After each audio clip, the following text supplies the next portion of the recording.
In the battle of the human spirit, Maya Angelou didn't just write poetry, she wrote a manual for survival. Whether you're facing a season of struggle or a moment of triumph, listen to the urgency beneath it. This is how you rise. Listen slowly, and let the meaning work on you. This is Great Works.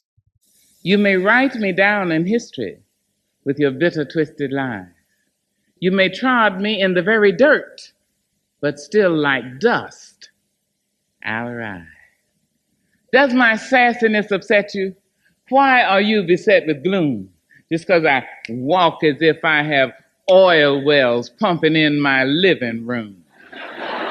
Just like moons and like suns with the certainty of tides, just like hope springing high, still I rise. Did you want to see me broken, bowed head and lowered eyes, shoulders falling down like teardrops, weakened by my soulful cries? Does my sassiness upset you?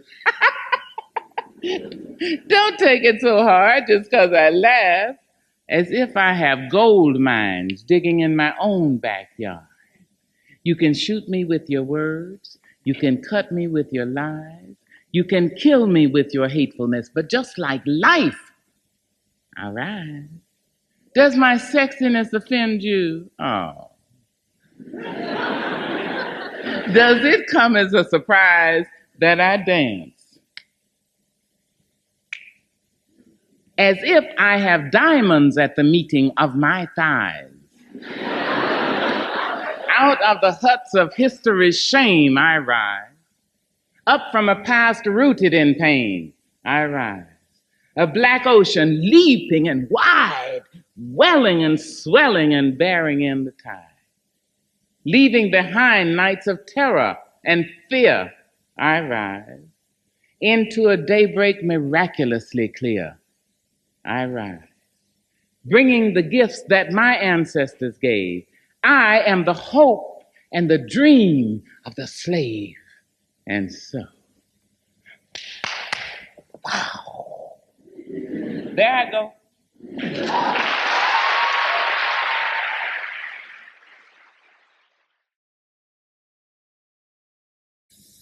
There's a long-legged girl in San Francisco by the Golden Gate. She said she'd give me all I wanted, but I just couldn't wait. I started to picking them up and laying them down, picking them up and laying them down, picking them up and laying them down and getting to the next town, baby. Now, picking them up and laying them down is a Black American phrase meaning walking. You know, it's picking them up and laying. And then it means however you, whatever you. I met that lovely Detroit lady and thought my time had come. But just before I said I do, I said I got to run and started to picking them up and laying them down, picking them up and laying them down, picking them up and laying them down and getting to the next town, baby. There's a pretty brown in Birmingham, man, she's little and cute. But when she tried to tie me down, I had to grab my suit and start to picking them up and laying them down and picking them up and laying them down, picking them up and laying them down and getting to the next town, baby. There ain't no words for what I feel about a pretty face. But if I stay, I just might miss a prettier one someplace. That's why I start that picking them up and laying them down and picking them up and laying them. Now, men, you know I'm not talking about you.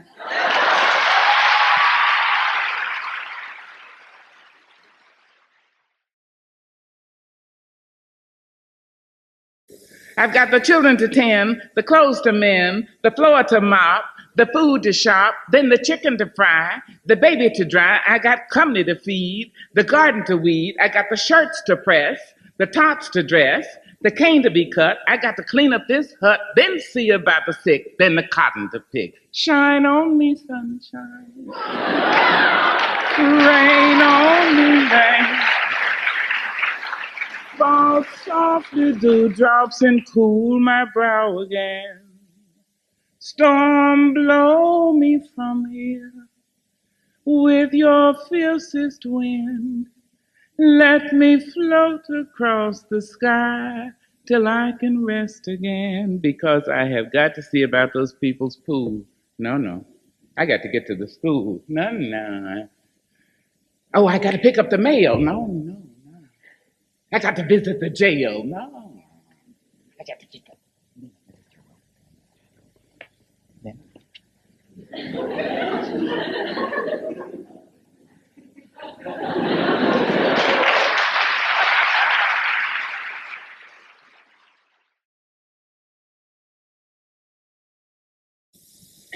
Some dicty folks don't know the facts, posing and preening and putting on acts, stretching their necks and straining their backs.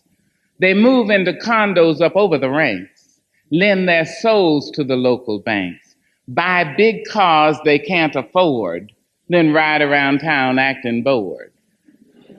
My job at the plant ain't the biggest bet, but I pay my bills and stay out of debt. I get my hair done for my own self's sake, so I don't have to pick and I don't have to rake. I take the church money out, then I head across town to my friend girl's house where we plan our round. We meet our men and go to a joint where the music is blues and to the point. Folks talk about me, they just can't see how I work all week at the factory, then get spruced up and laugh and dance and turn away from worry with a sassy glance. They accuse me of living from day to day. Who are they kidding? So are they. My life ain't heaven, but it sure ain't hell. I'm not on top, but I call it swell if I'm able to work and get paid right and have the luck to be black on a Saturday night. Hey!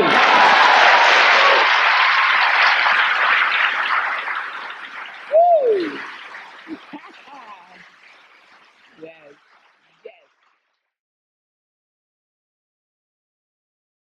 yes. Many people wonder where my secret lies. I'm not cute or built to suit a fashion model size. When I try to show them, they think I'm telling lies. I say it's in the reach of my arms, the span of my hips, the stride of my step, the curl of my lips. I'm a woman, phenomenally. I walk into a room just as cool as you please, and to a man the fellows stand. I fall down on their knees. And then they swarm around me, a hive of honeybees. I say, oh, it's the fire in my eyes, the flash of my teeth, the swing in my waist, the joy in my feet. Men themselves have wondered what they see in me. They try so much, but they can't touch my inner mystery. When I try to show them, they say they still can't see. I say, oh, it's in the arch of my back. And now you understand just why my head's not bowed. I don't shout or jump about or have to talk too loud. When you see me walking, it ought to make you proud. I say it's in the click of my heels, the bend of my hair, the palm of my hands, the need for my care, because I'm a woman, phenomenally. Phenomenal woman. That's my mother and all your mothers. And then my grandmothers and all your grandmothers and my great-grandmothers and your great-grandmothers, my great-great-great and your great-great-great, and all you women here and me.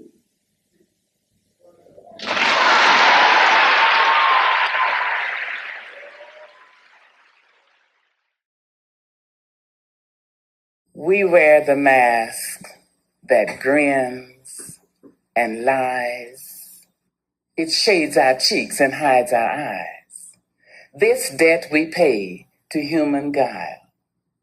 With torn and bleeding heart, we smile and mouth with myriad subtleties. Why should the world be overwise in counting all our tears and sighs? Nay, let them only see us while we wear the mask. We smile, but oh my God, our tears to thee from tortured souls arise. And we sing, hey, baby, we sing, hey, but oh, the clay is vile beneath our feet and long the mile. But let the world think otherwise. We wear the mask. When I think about myself, I almost laugh myself to death. My life has been one great big joke, a dance that's walked, a song was spoke.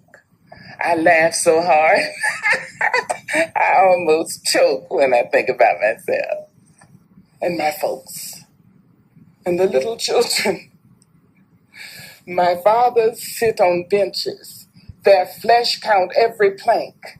The slats leave dents of darkness deep in their withered flank, and they nod like broken candles, all waxed and burnt profound. They say, but sugar, it was our submission that made your world go round. There in those pleated faces I see the auction block, the chains and slavery's coffles, the whip and lash and stock. My fathers speak in voices that shred my fact and sound. They say, but sugar, it was our submission, and that made your world go round. They laughed to shield their crying. They shuffled through their dreams. They stepped and fetched a country and wrote the blues in screams. I understand their meaning. Oh Lord, I want 2 wings to guide my feet. Oh Lord, I want 2 wings to guide my hands. Oh Lord, I want 2 wings to hold my eyes so the world won't do me no harm. I know what the caged bird feels. Ah, me.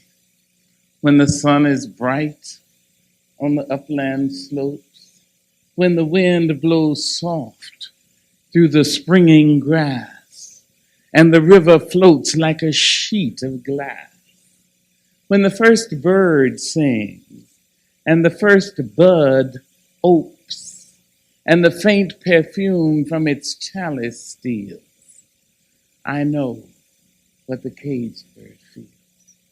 Oh Lord, I want 2 wings to guide my mind. Oh Lord, I want 2 wings to hold my back. Oh Lord, I want 2 wings to watch me watch. Oh Lord, I want, so the world won't do me no harm. I know why the caged bird sings. Amen.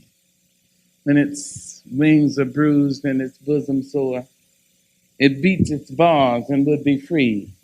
It's not a carol of joy or glee, but a prayer that it sends from its heart's deep core, but a plea that upward to heaven it flings. I know why the caged bird sings. A caged bird jumps on the back of the wind. A free bird jumps on the back of the wind and floats downstream till the currents end and dips its wings in the bright sun rays and dares to claim the sky. But a caged bird stands on the grave of dreams, often shouting a nightmare scream. Its wings are clipped, its feet are tied, so it opens its mouth to sing. The caged bird sings with a fearful trill of things unknown but longed for still, and its song is heard on a distant hill, for the caged bird sings of freedom. A free bird thinks of another breeze and the trade winds soft through the sighing trees and fat worms waiting on a dawn-bright lawn, and it names the sky its own. But a caged bird stands on the grave of dreams, shadows shouting a nightmare scream. Its wings are clipped, its feet are tied, so it opens its mouth to sing. The caged bird sings with a fearful trill of things unknown but longed for still, and its voice is heard on the distant hill, throughout the land, throughout the air, across the oceans, across centuries, in fact, continents, and across ignorance, across hate, because the caged bird sings of freedom. Oh Lord, I want 2 wings to guide my feet. Oh Lord, I want 2 wings to guide my mind. Oh Lord, I want 2 wings to hold my arms so the world won't do me no harm.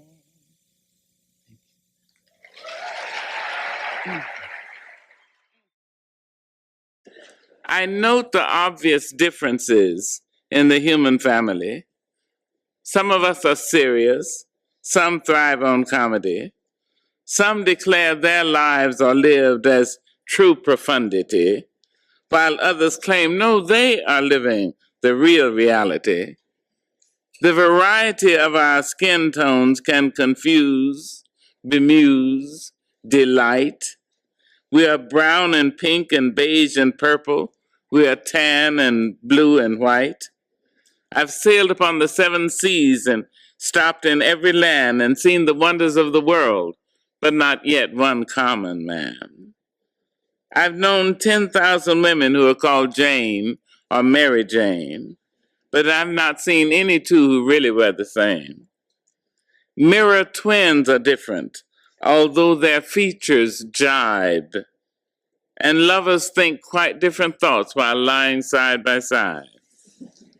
We love, we lose in China. We weep on England's moors. We laugh and lie in Guinea. We thrive on Spanish shores. We seek success in Finland, are born and die in Maine. In minor ways we differ. In major we're the same. I note the obvious differences in every sort and type, but we are more alike, my friends, than we are unalike. We are more alike, my friends, than we are unalike. Women and men, we are more alike, my friends, than we are unalike. Thank you.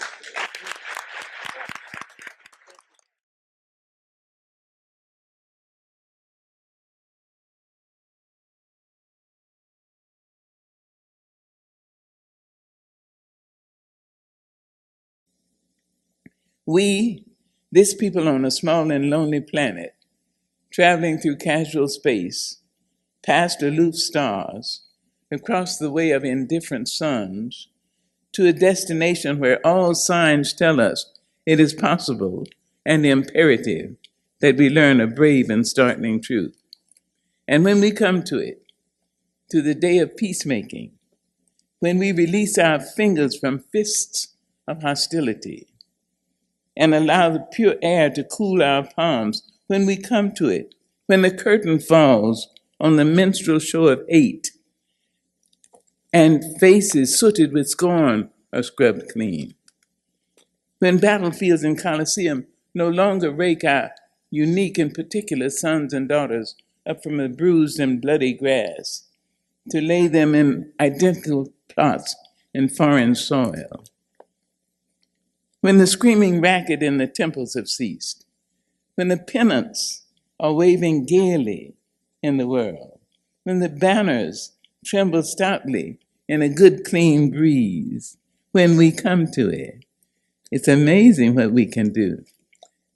But then we must confess that when children's dreams are not kicked awake by nightmares of abuse, then we will confess that not the pyramids with their stones set in mysterious perfection, nor the gardens of Babylon hanging as eternal beauty in our collective memory, not the Grand Canyon kindled into delicious color by western sunsets, nor the Danube flowing its blue soul into Europe, not the sacred peak of Mount Fuji stretching to the rising sun, neither Father Amazon nor Mother Mississippi, who without favor nurture all creatures in their depth and on their shores. Those are not the only wonders of the world. When we come to it, we, this people, on this minuscule and kithless globe, who reach daily for the bomb, the blade, the dagger, yet who petition in the dark for tokens of peace. We, this people, on this mote of matter, in whose mouths abide cankerous words which challenge our very existence. Yet out of those same mouths can come songs of such exquisite sweetness that the heart falters in its labor and the back is quieted into awe. We, this people on this small and drifting planet, whose hands can strike with such abandon that in a twinkling, life is stripped from the living.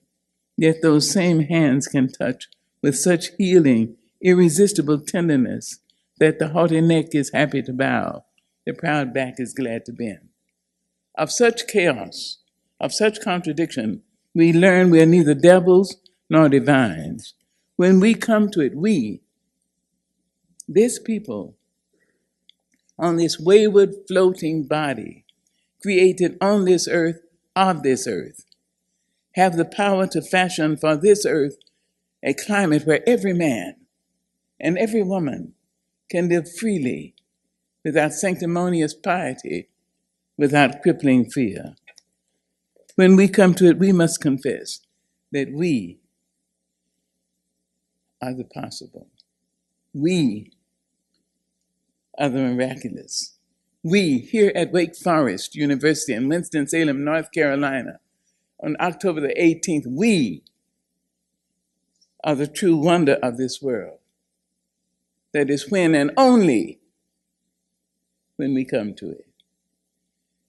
When it looks like the sun will not shine anymore, when one of us, or two of us, or all of us can say, I am willing to be a rainbow in somebody's cloud. Thank you. Thank you. Thank you. Ships, yes, I'll sail them. Show me the boat, if it'll float, I'll sail it. Men, yes, I love them. If they have the style to make me smile, I'll love them. Life, yes, I'll live it. Just give me breath up to my death and I'll live it. Failure, I'm not ashamed to tell it. I never learned to spell it. Not failure. Willie was a man without fame. Hardly anybody knew his name. Crippled and limping and always walking lame. He said, I keep on moving and moving just the same. Solitude was the climate in his head. Emptiness was the partner in his bed. Pain echoed in the steps of his tread. He said, I keep on following where the others led. I will cry and I will die, but my spirit is the soul of every spring. Look for me and you will see that I'm present in the songs that children sing. People call him uncle, boy, and hey. Said, you can't live through this another day. And then he waited to hear what he would say. He said, I'll be living in the games that children play. You may enter my sleep. You may people my dreams and threaten my early morning's ease. But I keep coming. I'm following. I'm laughing. I'm crying. I'm certain as a summer breeze. Look for me. Look out for me. My spirit is the surge of open seas. Call for me. Call upon me. I'm the rustle in the autumn leaves. When the sun rises, I am the time. When the children live and learn and laugh and love, I am the rhyme. You can just call me Crippled Willie.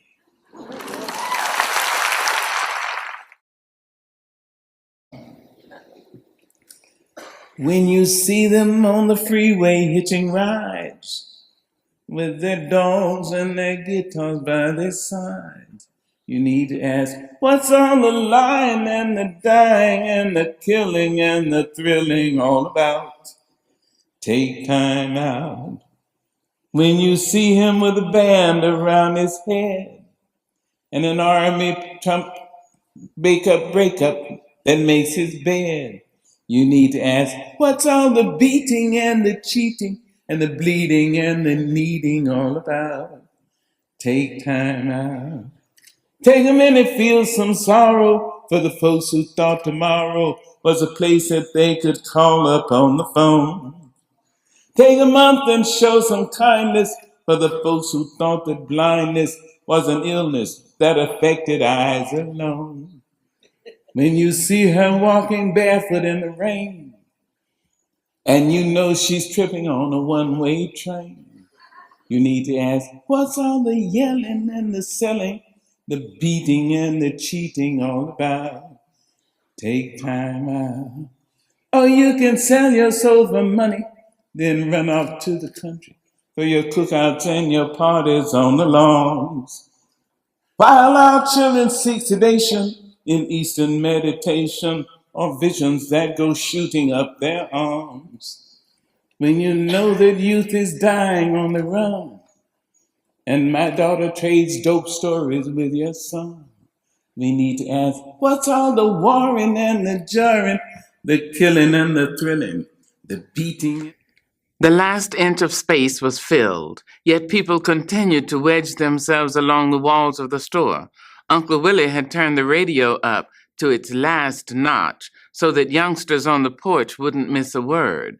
Women sat on kitchen chairs, dining room chairs, stools, and upturned wooden boxes. Small children and babies perched on every lap available, and men leaned on the shelves or on each other.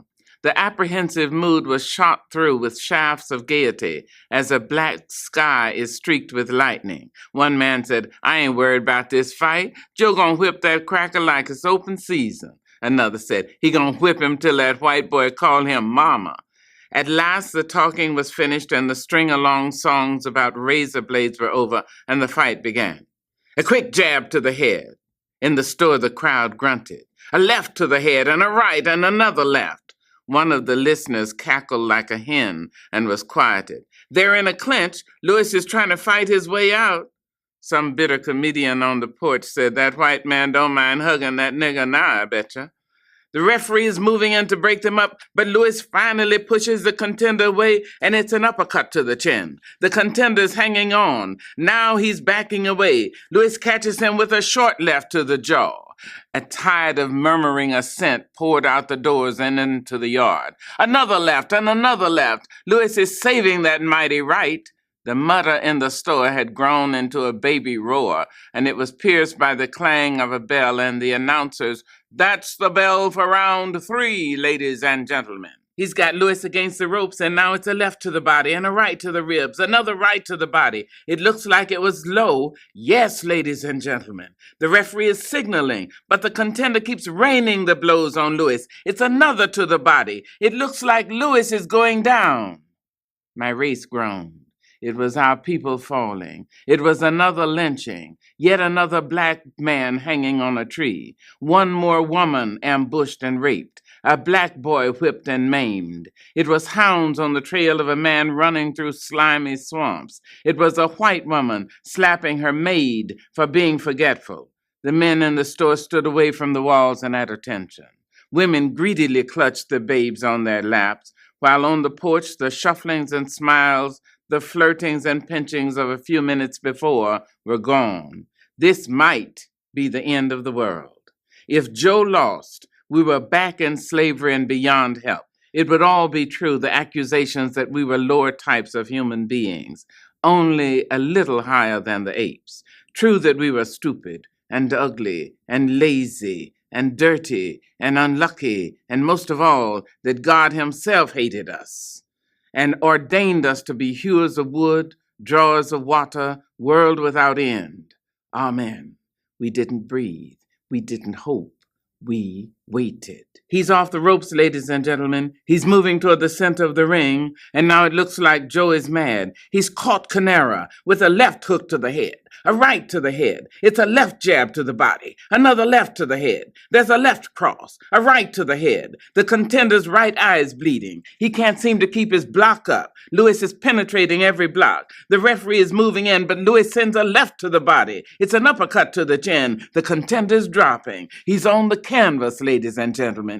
Babies slid to the floor. Women stood up. Men leaned toward the radio. Here's the referee. He's counting. 1, 2, 3, 4, 5, 6, 7. Is the contender trying to get up again? All the people in the store shouted, "No! 8, 9, 10. There were only a few sounds from the audience. They seemed to be holding themselves in against tremendous pressure. The man said, "The fight is all over, ladies and gentlemen. Here, let's get the microphone over to the referee. Here he is. He's got the brown bomber's hand. He's holding it up. Here he is." And then that voice, husky, familiar, came to wash over us. It said, "The winner and still heavyweight champion of the world, Joe Louis.